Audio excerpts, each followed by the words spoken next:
Welcome back to Overtime here on WOTM. Mark, we stay off with the playoff theme right now. Let's go to the NBA playoffs and a team that we've got the chance to really see growth throughout the course of the year are the Phoenix Suns. They're the first team that are now into the Final Four.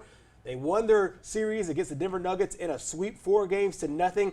Last year they won just 34 games. The year before that, just 19 games. In 2017-2018, 21 games. You add Chris Paul, you add Crowder, and it's now a team that is vying for an NBA Finals championship. Is it time for everybody to take this team a little bit more seriously and as a serious contender for the NBA championship? I think it is. I think that the big hurdle for them was probably the Lakers. I think that's what most people thought. If there was going to be a team that beat them, it was going to be the first team that played, because we all know the Lakers kind of just laid in the weeds through the regular season. Right. Figured, okay, well, now the playoff time comes, and now it's time to play. But they risked getting that first-round matchup against a team that really did play well during the regular season. And Denver, we all know Denver was pretty good with Jokic, who wound up winning MVP. That's right. They had a good high-scoring offense, and they were very versatile with a lot of things they could do. And Phoenix just came out and they swept them. Now, the other thing you got to know about the Suns is this is the first time since the late 2010s when they had Steve Nash and Amari Stoudemire. Yep. And, I mean, Alvin Gentry was their coach last time they made it to the conference finals. But you had Mike D'Antoni, who really kind of added that extra tint to the offense that we see now. It's really exploding in the NBA now.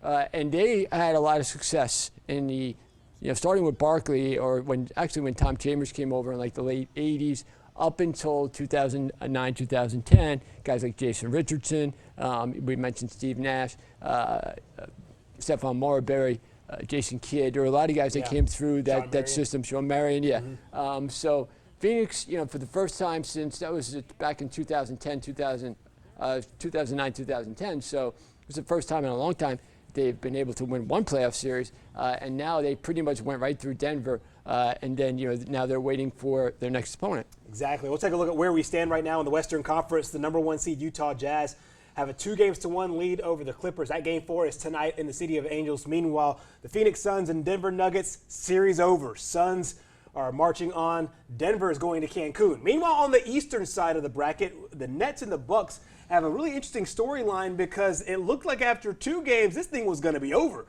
and the Nets were going to go ahead and take this thing, and it looks like that the Bucks have now kind of played this thing back into it. It's now 2-2 in both the Nets and Bucks series. Word out today, Kyrie Irving will be out for Game 5, a pivotal Game 5 as they go back to Brooklyn there.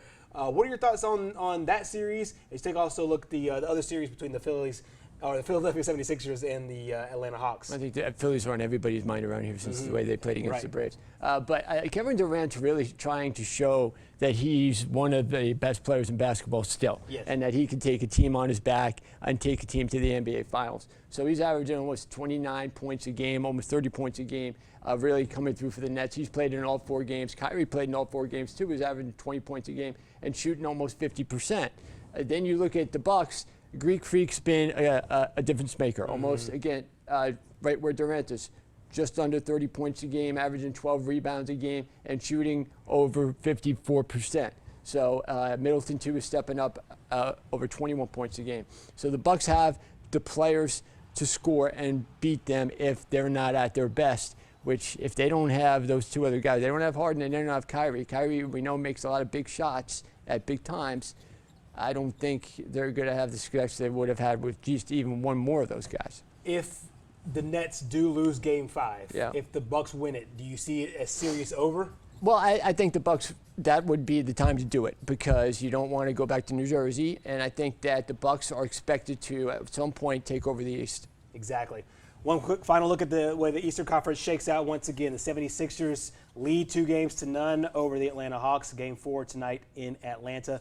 And you also see the series tied at 2, Game 5 tomorrow in Brooklyn in the Nets and Bucks series. A really interesting playoff with the defending champions now out and seemingly wide open everywhere else.